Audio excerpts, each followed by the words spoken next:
தந்தை மகன் தூயாவியாரின் பெயராலே.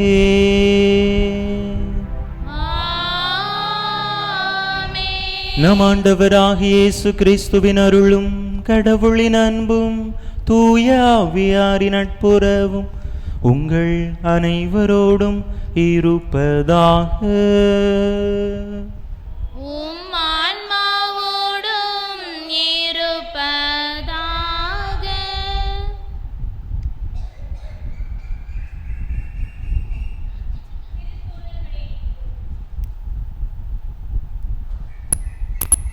திருத்தூதர்களின் பெருவிழாவிற்கு உங்களை அன்புடன் அழைக்கின்றேன். புனிதர்களான பேதுருவும் பவுலும் திரு அவையின் தூண்களாக திரு விவிலியத்தால் எடுத்து காட்டப்படுகின்றனர். திரு அவையின் முதல் திருத்தந்தையான புனித பேதுரு ஆளுமை திறனோடு எளிய மனமும் ஏழைகளின் மீது மிகுந்த கனிவும் கொண்ட மிக சாதாரண மனிதர். திருத்தூதரான புனித பவுல் இளமை துடிப்பும் படைப்பு திறனும் உயர்ந்த அறிவாற்றலும் கொண்ட அசாதாரண மனிதர். இருவரின் பண்புகளும் குணநலன்களும் இருவேறு துருவங்களாக இருந்தபோதும் இயேசுவின் பொருட்டு இணைந்து பணியாற்றுவதில் பெருமை கொண்டவர்கள். முதியோருக்கு உதாரணமாக புனித பேதுருவையும் இளையோருக்கு எடுத்துக்காட்டாக புனித பவுலையும் கூற முடியும். அந்த அளவிற்கு இருவரும் எதிரெதிர் துருவங்களாக இருந்தபோதும் தங்களுடைய வல்லமை மிக்க வாழ்க்கை சாட்சியத்தால் திரு அவையை வளர்த்தி எடுத்தனர்.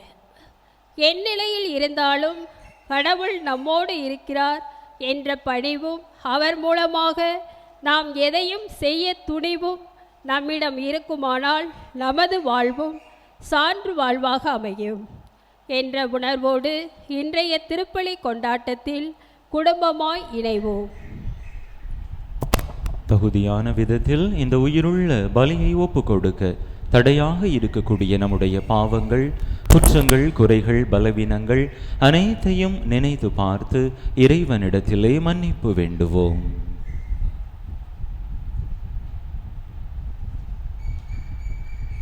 எல்லாம் வல்ல இறைவனிடமும் சகோதர சகோதரிகளே உங்களிடமும் நான் பாவி என்பதை ஏற்றுக்கொள்கிறேன். ஏனெனில் என் சிந்தனையாலும் சொல்லாலும் செயலாலும் கடமையை தவறியதாலும் பாவங்கள் பல செய்தேன்.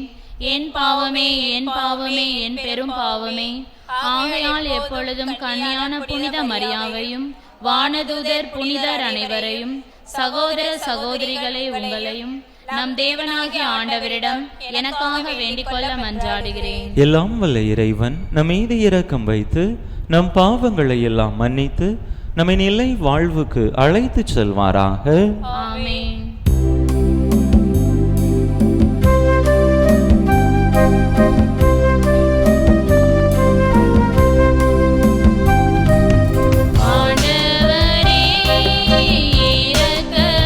இரக்கமாயிரும்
மன்றாடுவோமாக.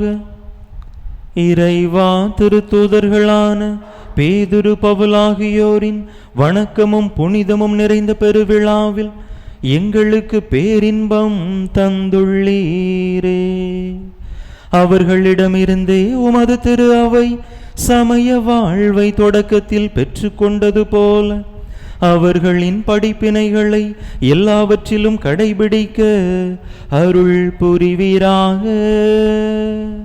உம்மோடு தூயாவியாரின் ஒன்றேப்பல் ஒரே இறைவனாய் என்றென்றும் வாழ்ந்து ஆட்சி செய்கின்ற எங்கள் ஆண்டவரும் உம் திருமகனுமாகிய இயேசு கிறிஸ்து வழியாக உம்மை மன்றாடுகின்றோ.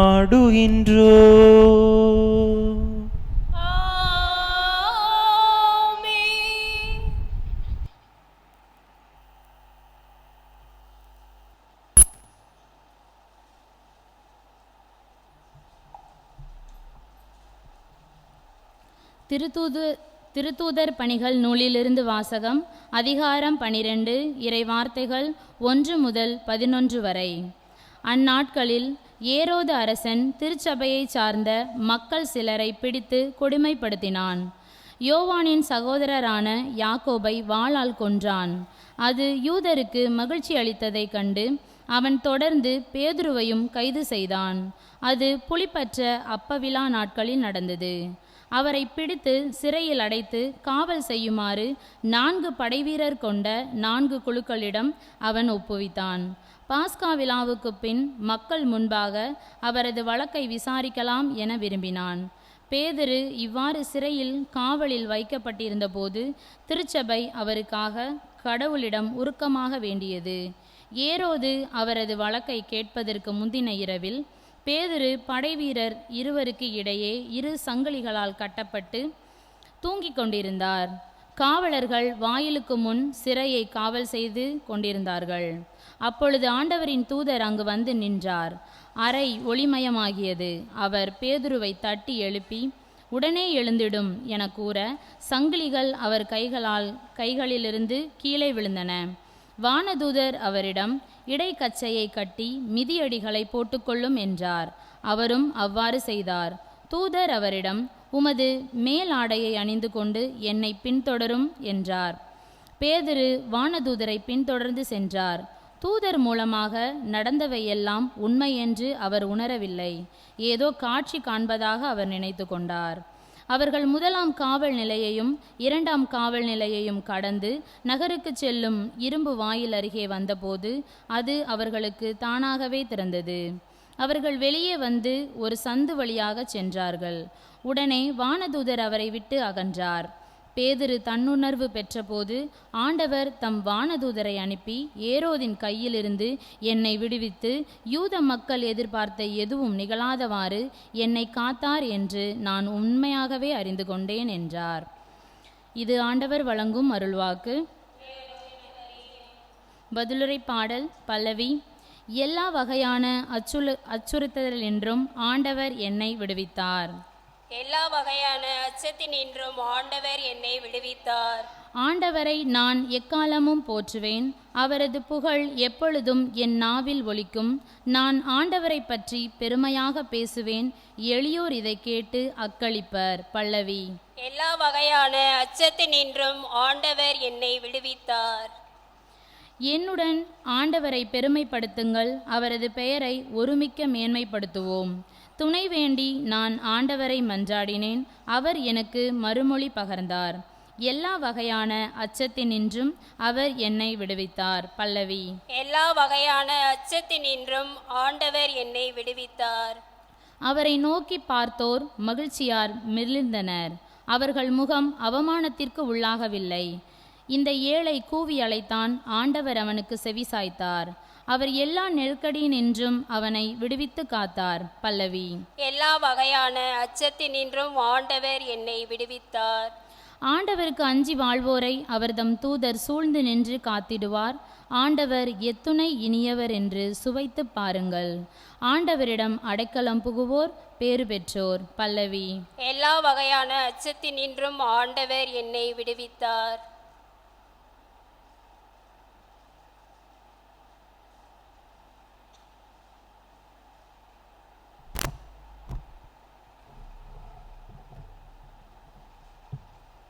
திருத்தூதர் பவுல் திமோத்திக்கு எழுதிய திருமுகத்திலிருந்து வாசகம்.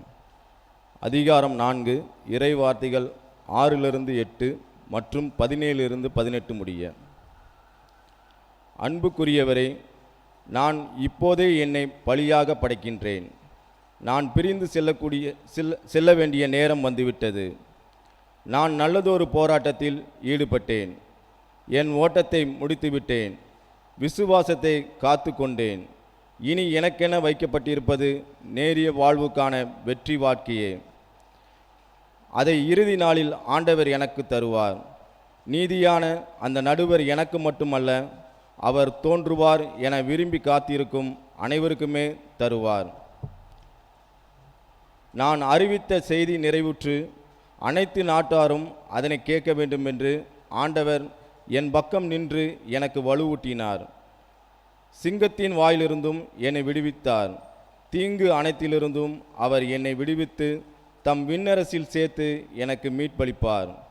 அவருக்கே என்றென்றும் மாட்சி உரித்தாகுக. ஆமென். ஆண்டவர் வழங்கும் அருள்வாக்கு.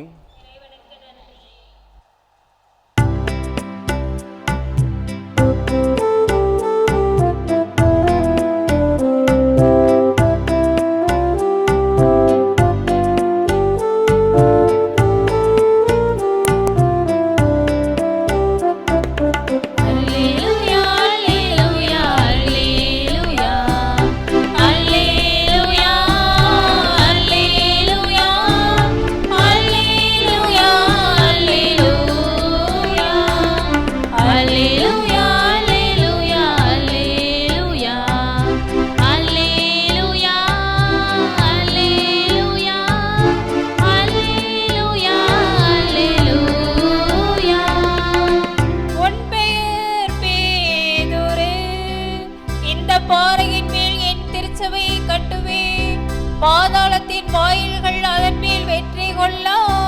அல்லேலூயா, அல்லேலூயா, அல்லேலூயா, அல்லேலூயா, அல்லேலூயா, அல்லேலூயா, அல்லேலூயா, அல்லேலூயா. ஆண்டவர் உங்களோடு இருப்பாராக.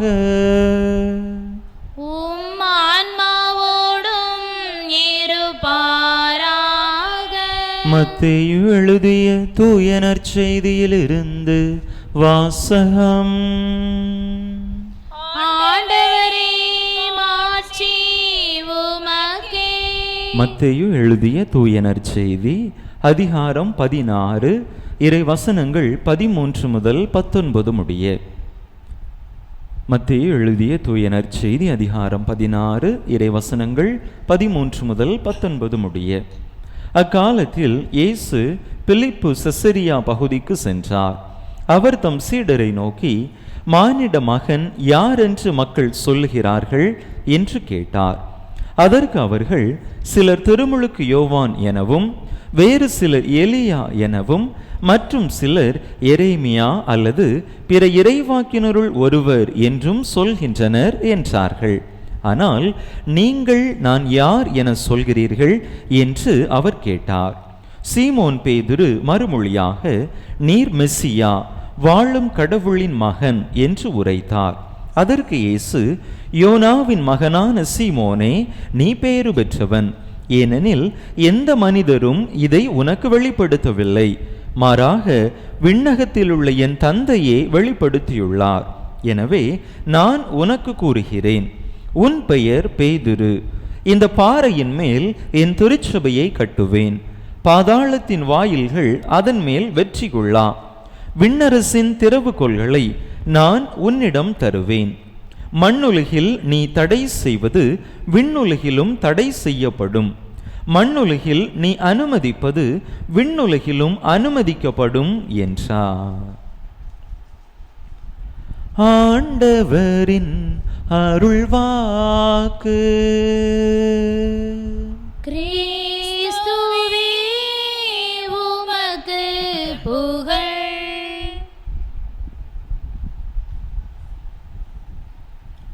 இயேசுவில் அன்பார்ந்த சகோதர சகோதரிகளே, இன்றைய நாளிலே தாயாம் திருவையோடு இணைந்து திருத்தூதர்களும் மறைசாட்சியர்களுமான புனிதர்கள் பேதுரு மற்றும் பவுலினுடைய பெருவிழாவை கொண்டாடுகின்றோம்.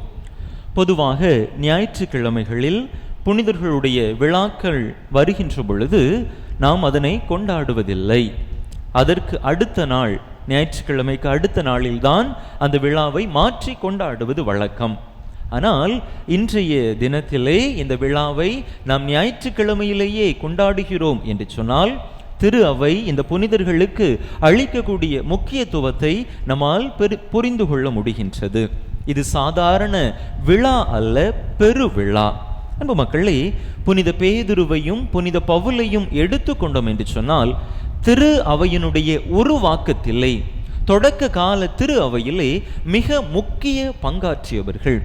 திருச்சபையினுடைய தூண்கள் என்று இவர்கள் அழைக்கப்படுகின்றார்கள் என்று சொன்னால், திரு அவைக்கு இவர்களுடைய பங்களிப்பு எந்த அளவிற்கு முக்கியத்துவம் வாய்ந்ததாக இருக்கின்றது என்பதை நாம் உணர முடிகின்றது. இரண்டு பேருக்குமே பல வேறுபாடுகள் இருக்கின்றன. பேதுருவாக இருக்கலாம், பவுலாக இருக்கலாம்.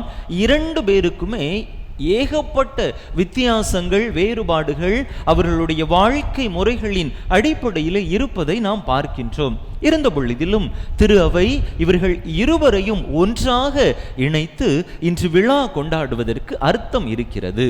இவர்கள் இருவரின் பங்களிப்பும் இருவேறுபட்ட இந்த இரண்டு புனிதர்களுடைய நிலைப்பாடும் திரு அவைக்கு ஒரு உறுதித்தன்மையை கொடுக்கின்றது.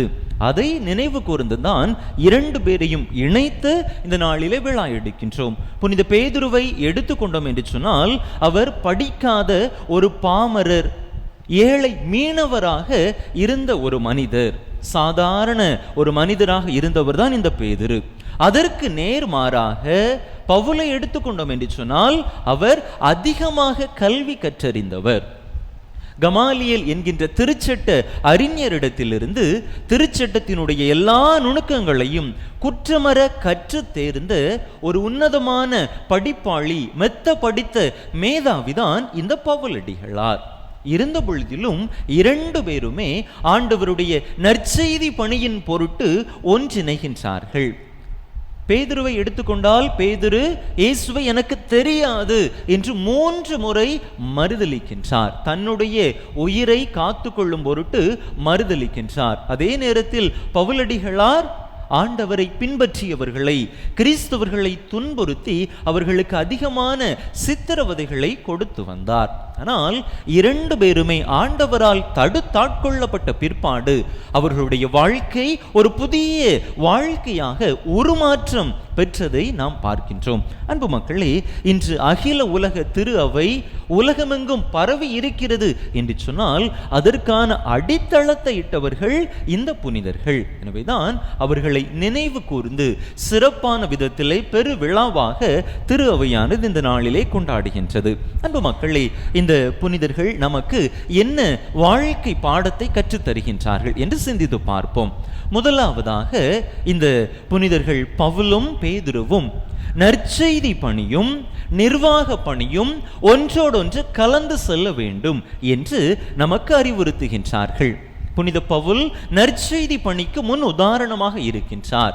அதே நேரத்திலே புனித பேதுரு நிர்வாக திறமைக்கு அடையாளமாக காட்டப்படுகின்றார். புனித பவுல் 3 தூதுரை பயணங்களை மேற்கொண்டு பல இடங்களுக்கும் புற இனத்து மக்களுக்கும் சென்று அவர் நற்செய்தியை பறைசாற்றினார். அவ்வாறு அந்த நற்செய்தியை பறைசாற்றுகின்ற பொழுது அவருக்கு ஏராளமான துன்பங்கள், கஷ்டங்கள், இடர்கள், வேதனைகள் ஏற்பட்டன. ஆனால் அவை அனைத்தையும் அவர் பொருட்படுத்தாமல் ஆண்டவருடைய நற்செய்திக்காக அதிகமாக மெனக்கெட்டு தன்னால் முடிந்த அளவிற்கு நற்செய்தி பணியை அவர் ஆற்றினார் என்று பார்க்கிறோம். வெறுமனே அவர் தன்னுடைய வாய்மொழி வாயிலாக மட்டும் நற்செய்தியை பறைசாற்றவில்லை. திரு அவைக்கு அவருடைய பங்களிப்பு மகத்தானதாக அவருடைய எழுத்து வடிவிலும் நமக்கு கிடைத்திருக்கிறது. புதிய ஏற்பாட்டின் 27 நூல்களுள் 13 திருமடல்களை புனித பவுலடிகளார் தான் எழுதியிருக்கிறார். அந்த அளவிற்கு நற்செய்திக்கு அவருடைய பங்களிப்பு மகத்தானதாக இருக்கின்றது. நற்செய்தி பணி மட்டும் திரு அவைக்கு போதுமா என்று சொன்னால் நிச்சயமாக போதாது. அவ்வாறு இருந்தால் திரு அவை சரியான பாதையிலே பயணிக்க முடியாது. நற்செய்தி பணியோடு இணைந்து நல்ல ஒரு நிர்வாக திறமையும் இருக்க வேண்டும். அதற்கு அடையாளமாக புனித பேதுரு நமக்கு காட்டப்படுகின்றார். இந்த நற்செய்தியிலே ஆண்டவர் பேதுருவினுடைய கரத்திலே திரு அவையினுடைய பொறுப்பை ஒப்பு கொடுக்கின்றார். திரு அவையை வழிநடத்தக்கூடிய அந்த பொறுப்பு பேதுருவினுடைய கரத்திலே ஒப்பு கொடுக்கப்பட்ட பிற்பாடு சிறந்த விதத்திலே அதனை அவர் வழி நடத்தினார் என்று பார்க்கிறோம். திரு அவைக்கு பலவிதமான துன்பங்கள், இடர்பாடுகள், சவால்கள் வந்த பொழுதெல்லாம் தொடக்க திரு அவையை சிறப்பான விதத்திலே நல்ல ஒரு நிர்வாக திறமையோடு கட்டி எழுப்பியவர் தான் இந்த பேதுரு. மக்களே, நம்முடைய ஒவ்வொருவருடைய குடும்பங்களும் குட்டி திரு அவையாக இருக்கின்றது. நம்முடைய குடும்பங்களும் இந்த இரண்டும் ஒரு சேர இணைந்து செல்ல வேண்டும். நாம் ஆண்டவருடைய நற்செய்தியை அறிந்தவர்களாக இருக்க வேண்டும். அதே நேரத்திலே குடும்பத்தை வழிநடத்தக்கூடிய குடும்ப தலைவராக இருந்தாலும் சரி, குடும்ப தலைவியாக இருந்தாலும் சரி, நல்ல நிர்வாக திறமை உடையவர்களாக இருக்க வேண்டும். அப்படி என்றால் தான் அந்த குடும்பமானது சரியான பாதையிலே பயணிக்க முடியும். எனவே இந்த பாடத்தை இந்த புனிதர்களிடத்திலிருந்து நாம் கற்றுக்கொள்வோம். இரண்டாவதாக, இந்த புனிதர்கள் நமக்கு கற்றுத்தரக்கூடிய பாடம், நாம் உணர்ச்சி முதிர்ச்சியும் அறிவு முதிர்ச்சியும் உடையவர்களாக இருக்க வேண்டும். உணர்ச்சி முதிர்ச்சிக்கு அடையாளமாக புனித பேதுருவும், அறிவு முதிர்ச்சிக்கு அடையாளமாக புனித பவுலும் திகழ்கின்றார்கள். புனித பேதுருவை எடுத்துக்கொண்டோம் என்று சொன்னால் அதிகமாக தன்னுடைய வாழ்க்கையிலே உணர்ச்சிகளின் அடிப்படையில் செயல்படுபவராக இருக்கின்றார். ஆண்டவரை பிடிப்பதற்காக படை வீரர்கள் வந்த பொழுது தலைமை குருவினுடைய பணியாளர் மால்கு என்பவருடைய காதை பேதுரு அறுத்து விடுகின்றார். எப்படி என்னுடைய ஆண்டவரை நீங்கள் கைது செய்ய முடியும் என்று சொல்லி உணர்ச்சி வயப்பட்டவராக அங்கே அவர் செயல்படுவதை பார்க்கின்றோம். அதே நேரத்தில் ஆண்டவர் கடல் மீது நடந்து வருகின்ற பொழுது, ஆண்டவரே நானும் நடந்து வர கட்டளையிடும் என்று சொல்லி உணர்ச்சி வயப்பட்டு கடல் மீது நடந்து செல்லுவதை நாம் பார்க்கிறோம். அவருடைய உயிருக்கு ஒரு ஆபத்து என்று வந்த பொழுது 3 ஆண்டுகள் உடன் பயணித்த ஆண்டவரையே தெரியாது என்று அவர் 3 முறை மறுதலித்ததும் அவருடைய அந்த உணர்ச்சி பெருக்கினால்தான் என்பதை நம்மால் உணர்ந்து கொள்ள முடிகின்றது. இப்படி அதிகமாக உணர்ச்சிக்கு முக்கியத்துவம் கொடுத்தவராக புனித பேதுரு திகழ்கின்றார். இப்படி நாமும் நம்முடைய வாழ்க்கையிலே வெறுமனே உணர்ச்சிகளுக்கு மட்டும் முக்கியத்துவம் கொடுத்தோம் என்று சொன்னால் அது நல்ல ஒரு அணுகுமுறையாக இருக்க முடியாது. நம்முடைய உணர்ச்சிகளின் மூலமாக திடீரென்று உணர்ச்சி வயப்பட்டு மற்றவர்களை காயப்படுத்தி பிறகு சிறிது நேரம் கழித்து அவர்களிடத்திலே சென்று மன்னித்து விடுங்கள் என்று சொல்லி ஒரு விதமான நெருடலை நாம் ஏற்படுத்தி கொண்டிருப்போம். அதே நேரத்தில் அறிவு முதிர்ச்சியும் இருக்கின்ற பொழுது அங்கே அப்படிப்பட்ட குறைபாடுகள், நெருடல்கள் வராமல் நம்மால் பாதுகாத்து கொள்ள முடியும். ஆக இந்த உணர்ச்சி முதிர்ச்சியும் அறிவு முதிர்ச்சியும் இணைந்து செல்ல வேண்டும். அறிவு முதிர்ச்சிக்கு மிகச்சிறந்த அடையாளமாக புனித பவுலடிகளார் இருக்கின்றார். அதிகமாக கல்வி கற்றறிந்தவராக, அனைத்து திருச்சட்டங்களையும் நுணுக்கமாக கற்று தேர்ந்தவராக புனித பவுலடிகளார் திகழ்கின்றார். அவரிடத்திலே வாதாடி யாரும் வெற்றி கொள்ள முடியாது, அந்த அளவிற்கு அவருடைய அறிவு புலமை இருந்ததை அவருடைய வாழ்க்கை வரலாற்றிலிருந்து நாம் அறிய வருகின்றோம். அன்பு மக்களே, நாமும் கூட நம்முடைய வாழ்க்கையிலே இப்படிப்பட்ட அறிவு பெற்றவர்களாக, கல்வி அறிவிலும் ஞானத்திலும் மிகுந்தவர்களாக இருக்க வேண்டும்.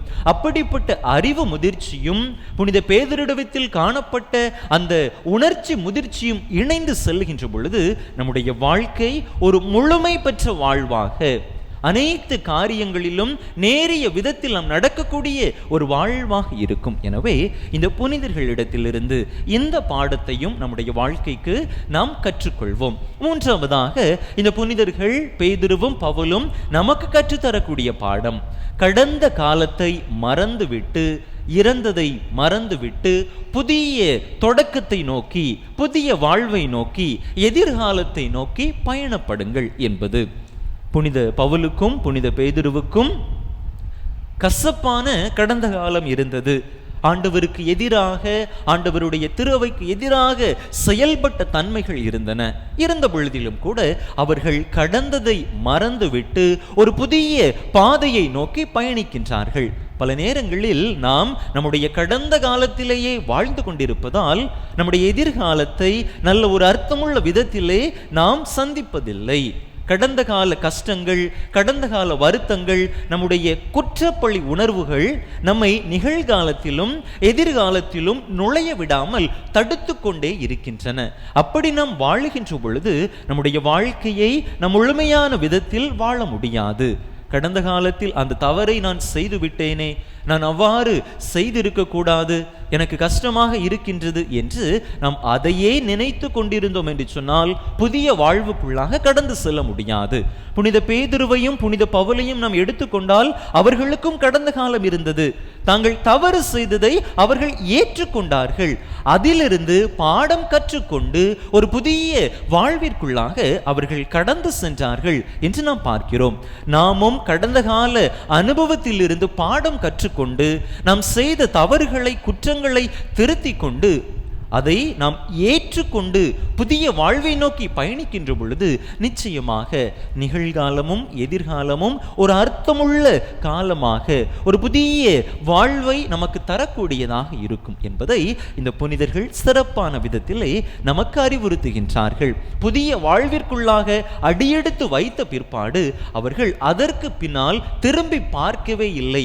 தங்களுடைய கடந்த காலத்திற்குள்ளாக அவர்கள் நுழையவே இல்லை என்று பார்க்கிறோம். அன்பு மக்களே, நாமும் கூட இந்த நல்ல படிப்பினைகளை இந்த திருத்தூதர்களிடத்திலிருந்து நம்முடைய வாழ்க்கைக்கு நாம் கற்றுக்கொள்வோம்.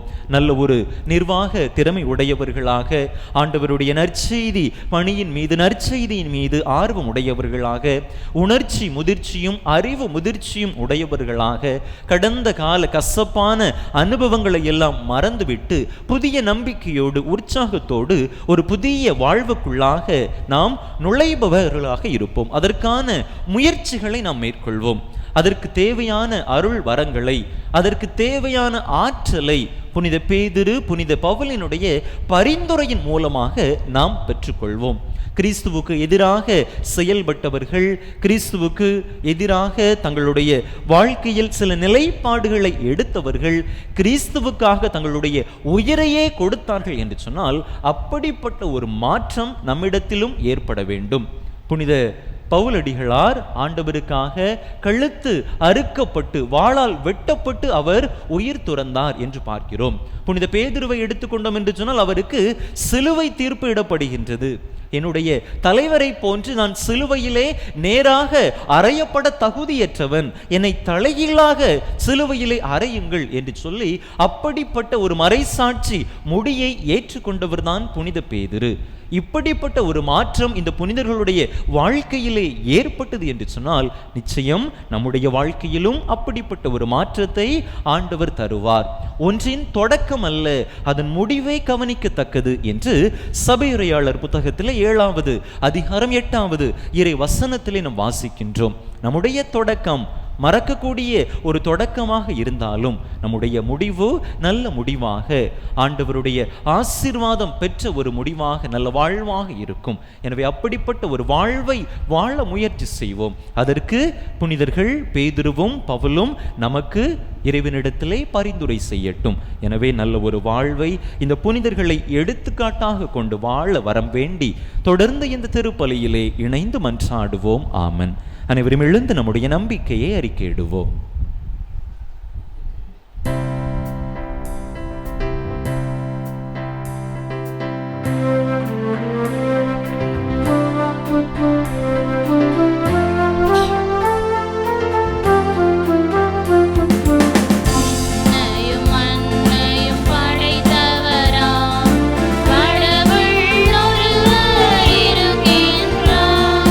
தந்தை மகன் துயராடியரா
நம்மை படைத்து பாதுகாத்து பராமரித்து வரும் எல்லாம் உள்ள இறைவனிடத்திலே நம்முடைய உள்ளத்தில் இருக்கக்கூடிய தேவைகள், விண்ணப்பங்கள், மன்றாட்டுகள் அனைத்தையும் நம்பிக்கையோடு எடுத்துச் சொல்லி மன்றாடுவோம்.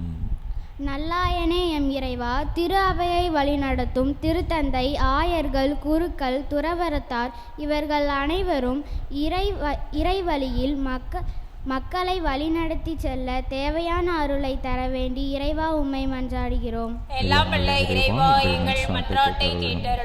அன்பே இறைவா, எம் பங்கு மக்கள் அனைவரின் உடல் உள்ள நலனுக்காகவும் அவர்கள் எடுக்கும் தொழில் முயற்சிகள், வேலை வாய்ப்புக்கான முயற்சிகள் அனைத்திலும் வெற்றி காண தேவையான அருளை தர வேண்டி இறைவா உம்மை மன்றாடுகிறோம். எல்லாம் வல்லவரே எம் இறைவா, திருமணத்திற்காக காத்திருக்கும் இளைஞர்கள், இளம் பெண்கள் அனைவருக்கும் ஏற்ற வாழ்க்கை துணையை தந்தருள வேண்டி இறைவா உம்மை மன்றாடுகிறோம். ஆறுதலானவரே எம் இறைவா, ஊனமுற்றோர், ஆதரவற்ற குழந்தைகள் அனைவரும் தங்கள் வாழ்வில் மனசோர்வு அடையாமல் உத்வேகத்தோடு தங்கள் வாழ்க்கையை மகிழ்ச்சியோடு வாழ தேவையான அருளை தர வேண்டி இறைவா உம்மை மன்றாடுகிறோம். நம்முடைய தனிப்பட்ட தேவைகளுக்காக சில மணித்துளிகள் அமைதியாக இறைவனிடம் மன்றாடுவோம்.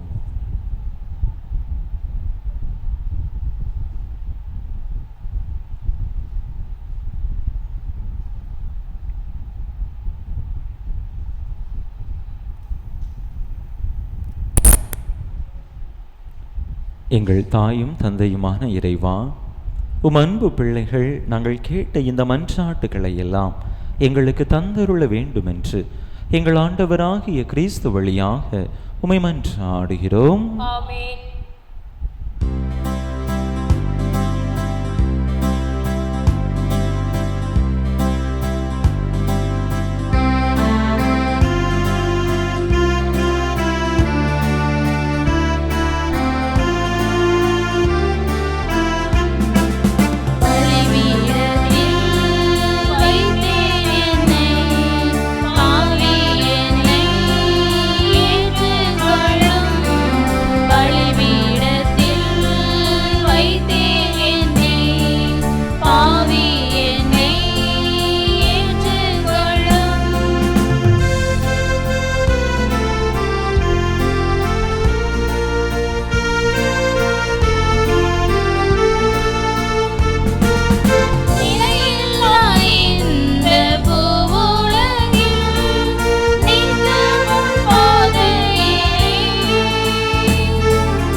சகோதர சகோதரிகளே, என்னுடையதும் உங்களுடையதுமான இப்பலி எல்லாம் வல்ல தந்தையாகிய இறைவனுக்கு ஏற்றதாகும்படி மன்றாடுங்கள். ஆண்டவர் தமது பெயரின் புகழ்ச்சிக்காகவும் ஆட்சிக்காகவும் நமது நன்மைக்காகவும் புனித திரு அவை அனைத்தின் நலன்களுக்காகவும் உமது கையிலிருந்து இப்பலியை ஏற்றுக்கொள்வாராக. ஆண்டவரே, நாங்கள் உமது திருப்பெயருக்கு ஒப்பு கொடுக்கும் பலி பொருளோடு திருத்தூதர்களின் மன்றாட்டும் இணைந்து உம்மிடம் வருவதாக. அவர்களின் வேண்டலால் நாங்கள் இறைப்பற்றுடன் இப்பலியை ஒப்பு கொடுக்க செய்வீராக. எங்கள் ஆண்டவராகிய கிறிஸ்து வழியாக உம்மை மன்றாடுகின்றோ.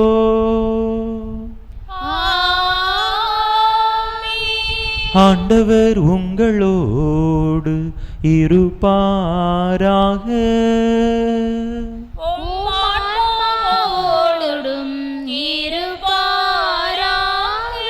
இதயங்களை மேலே எழுப்புங்கள்.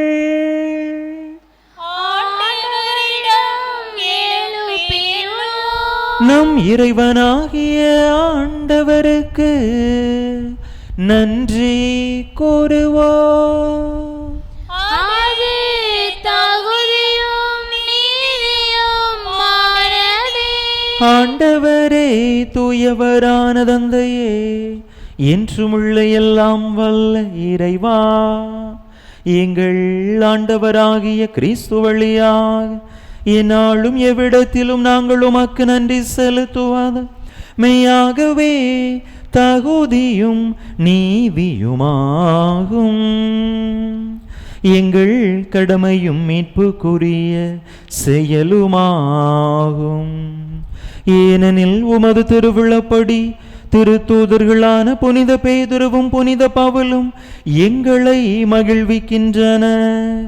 பேதுரு நம்பிக்கையை அறிக்கையிடுவதில் முதன்மையானவராக திகழ்ந்து இஸ்ரேலில் எஞ்சினோரை கொண்டு தொடக்க திரு அவையை ஏற்படுத்தினார்.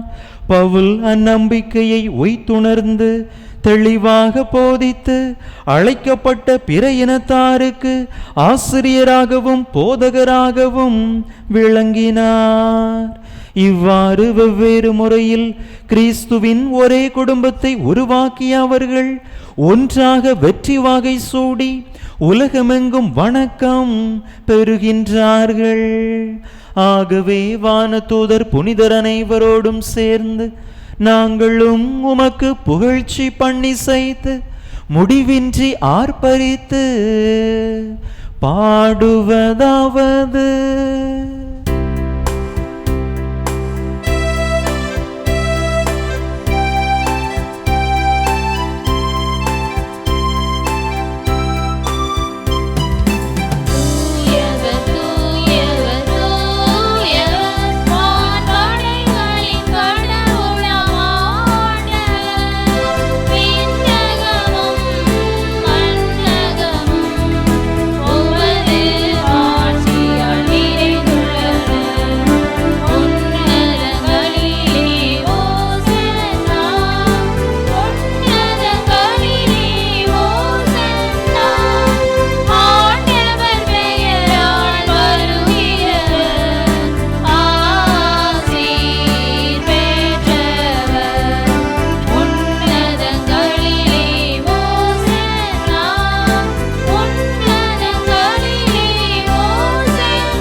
ஆண்டவரே, நிர்மையாகவே தூயவர்.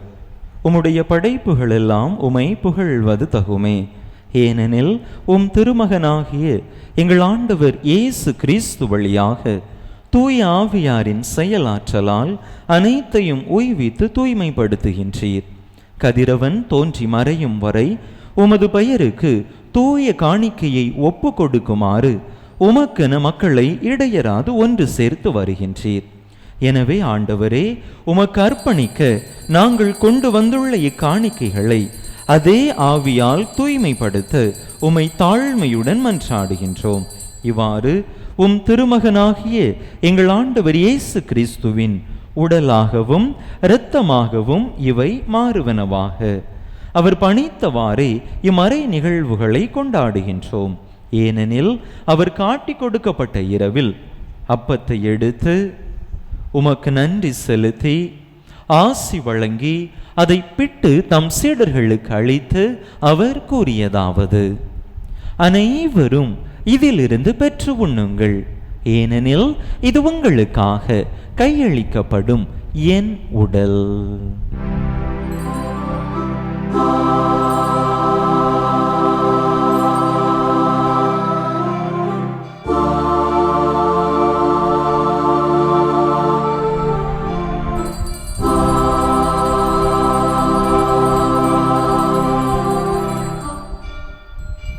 அவ்வண்ணமே இரவு விருந்தை அருந்தியபின் கிண்ணத்தையும் எடுத்து உமக்கு நன்றி செலுத்தி ஆசி வழங்கி அதை தம் சீடர்களுக்கு அளித்து அவர் கூறியதாவது: அனைவரும் இதிலிருந்து பெற்று பருகுங்கள்.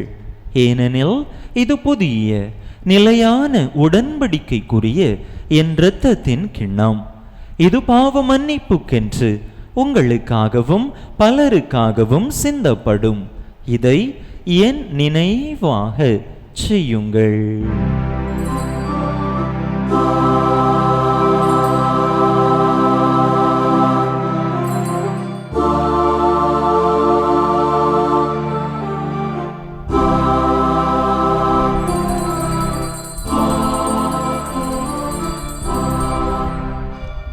நம்பிக்கையின் மறைபொருள். ஆண்டவரே, நீர் வருமளவும் உமது இறப்பினை அறிக்கையிடுகின்றோம், உமது உயிர்ப்பினையும் எடுத்துரைக்கின்றோம்.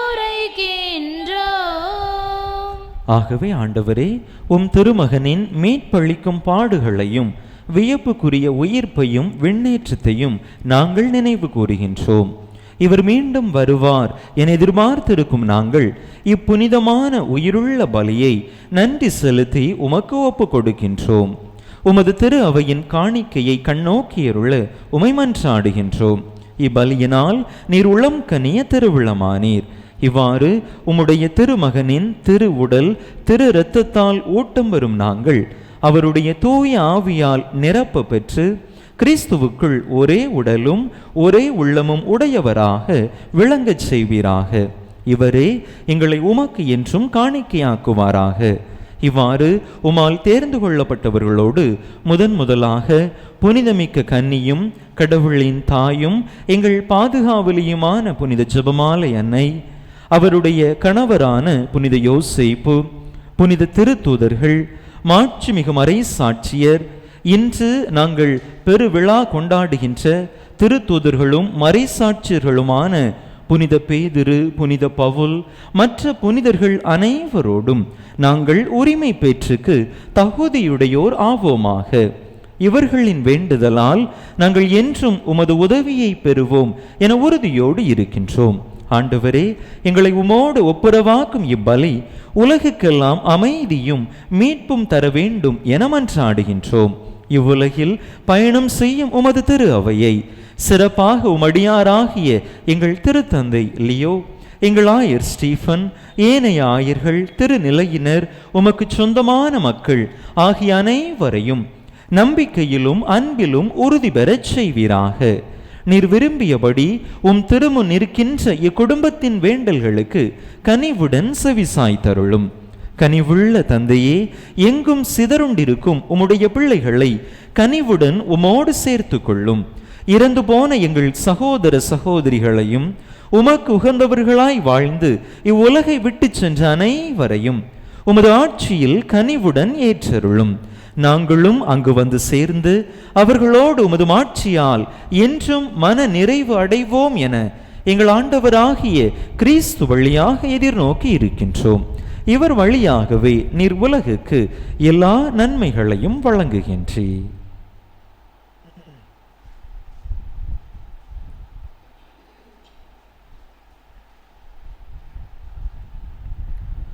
இவர் வழியாக இவரோடு இவரில் எல்லாம் வல்ல இறைவனாகிய தந்தையே, தூய ஆவியாரின் ஒன்றைப்பில் எல்லா புகழும் மாட்சியும் என்றென்றும் உமக்கு உரியதே.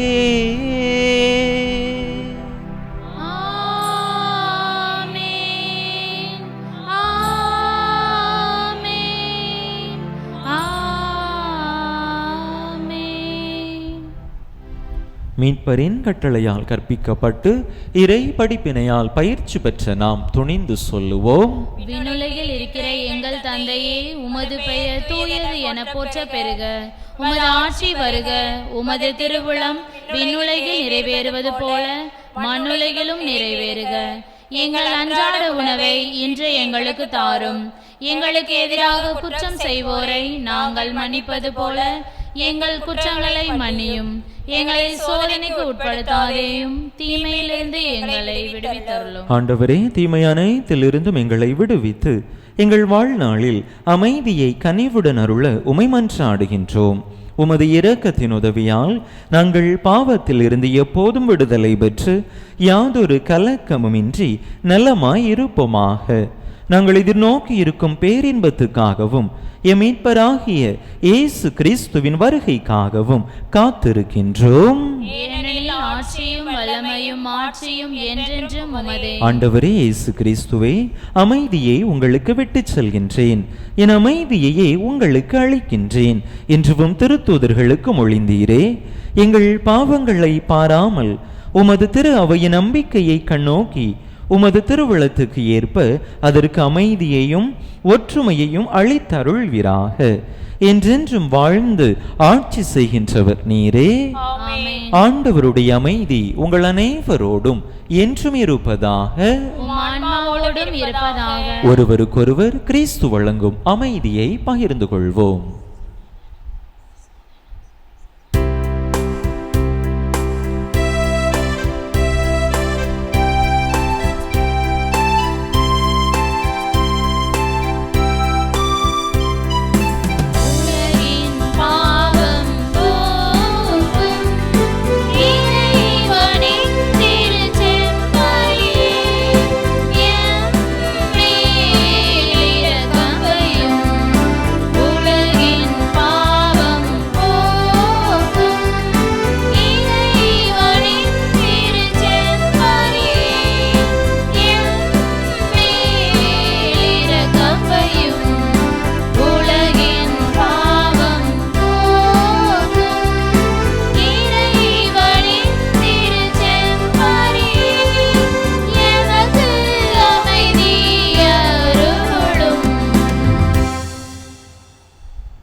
இதோ இறைவனின் செம்மறி, இதோ உலகின் பாவங்களை போக்குகின்றவர். இந்த செம்மறியின் திருவிருந்துக்கு அழைக்க பெற்றுள்ள நாம் பேறு பெற்றோ. ஆண்டவரே, நீர் என் இல்லத்தில் எழுந்தருளி வர நான் தகுதியற்றவள். ஆனால் ஒரு வார்த்தை மட்டும் சொல்லியருளும், எனது ஆன்மா நலமடையும்.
விண்ணக தந்தையே, உம் திருமகன் இயேசு கிறிஸ்துவில் நீர் எங்களுக்கு வழங்கிய நம்பிக்கைக்காக உமக்கு நன்றி.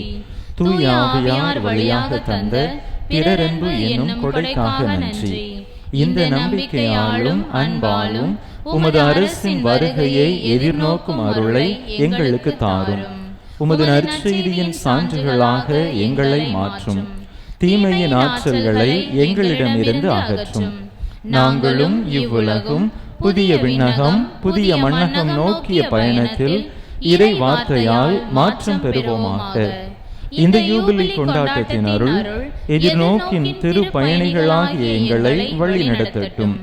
விண்ணக செல்வங்களுக்கான ஆர்வத்தை எம்மில் தூண்டி எழுப்பட்டும். எம் மீட்பர் இயேசுவின் மகிழ்ச்சியும் அமைதியும் உலகை நிரப்புவதாக. மூவொரு கடவுளே, உமக்கே மாட்சி, உமக்கே புகழ், உமக்கே நன்றி. ஆமென். அன்பு மக்களே, வருகின்ற சனிக்கிழமை மாதத்தினுடைய முதல் சனிக்கிழமை, முதல் சனி பக்தி வழிபாடுகள் வழக்கம் போல சிறப்பான விதத்தில் நம்முடைய ஆலயத்திலே நடைபெறும். எனவே அன்பு மக்கள் அனைவரும் கலந்து அனை வழியாக இறையாசிர்வர் அன்போடு அழைக்கின்றேன். அன்பு மக்களே, நம்முடைய மறை மாவட்டத்திலே பொதுநிலையினர் பணியகத்திலே புதியதாக ஆற்றுப்படுத்துதல் கவுன்சிலிங் கொடுப்பதற்காக ஒரு தந்தையை நியமித்திருக்கிறார்கள். யாருக்காவது கவுன்சிலிங் ஆற்றுப்படுத்துதல் தேவைப்பட்டால் கால்டுவெல் காலனியிலே செயல்படக்கூடிய அந்த பொதுநிலையினர் பணியகத்தில் அந்த தந்தை அவர்கள் இருப்பார். எனவே அந்த வாய்ப்பை பயன்படுத்தி கொள்ளும்படியாக உங்களை அன்போடு கேட்டுக்கொள்கின்றேன். திருப்பலி நிறைவுற்ற பிற்பாடு நம்முடைய பிள்ளைகளுக்கு மறைக்கல்வி வகுப்புகள் நடைபெறும். பேதுரு இயேசுவிடம், நீர் மெஸ்ஸியா, வாழும் கடவுளின் மகன் என்று உரைத்தார். அதற்கு இயேசு, நீ பேதுரு, இந்த பாறையின் மேல் என் திருச்சபையை கட்டுவேன் என்று மறுமொழி கூறினார். மன்றாடுவோமாக. ஆண்டவரே, இத்திருவுணவால் நாங்கள் ஊட்டம் பெற்றுள்ளோம். அதனால் அப்பம் விடுவதிலும் திருத்தூதர் கற்பித்தவற்றிலும் நிலைத்து நின்று உமது அன்பால் உறுதி பெற்று ஒரே இதயமும் ஒரே ஆன்மாவும் கொண்டவர்களாய் உமது திரு அவையில் வாழ்வோமாக. எங்கள் ஆண்டவராகிய கிறிஸ்து வழியாக உம்மை மன்றாடுகின்றோ.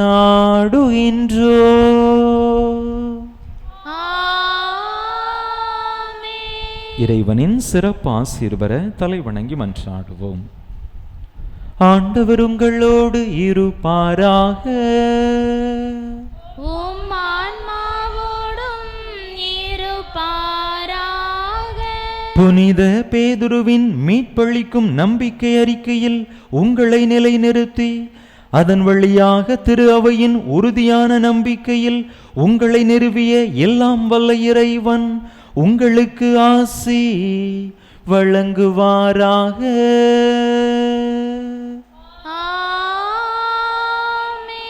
புனித பவுலின் அயரா போதனையால் உங்களுக்கு அறிவுரை தந்த இறைவன் அவரது எடுத்துக்காட்டால் நீங்களும் பிற சகோதர சகோதரிகளை கிறிஸ்துவிடம் அழைத்து வர உங்களுக்கு என்றும் அறிவுறுத்துவாராக.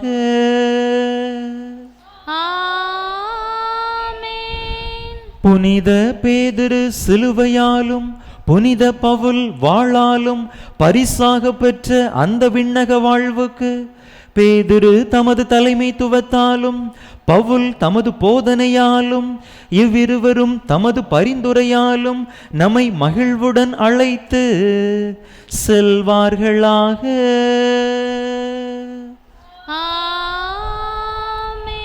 எல்லாம் வல்ல இறைவன் தந்தை மகன் தூயாவியார் உங்களுக்கு ஆசி வழங்குவாராக.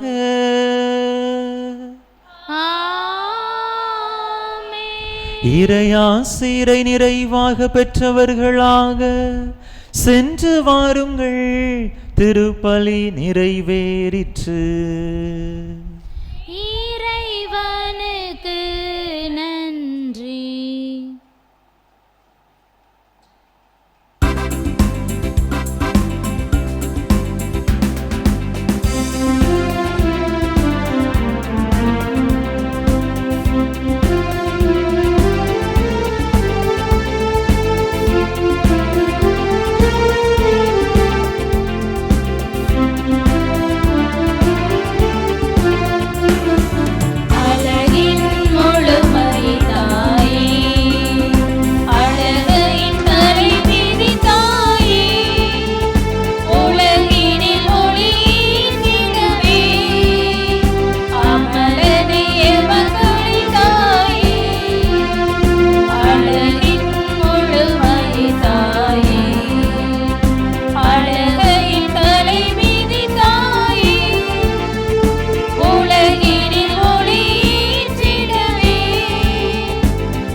இன்றைய பங்கு தந்தையின் உடலுள்ள நலத்திற்காகவும் அவர்களின் பணி சிறக்கவும் இங்கு வந்திருக்கும் ஒவ்வொருவரின் குடும்ப நலனுக்காக வேண்டிக் கொள்வோம்.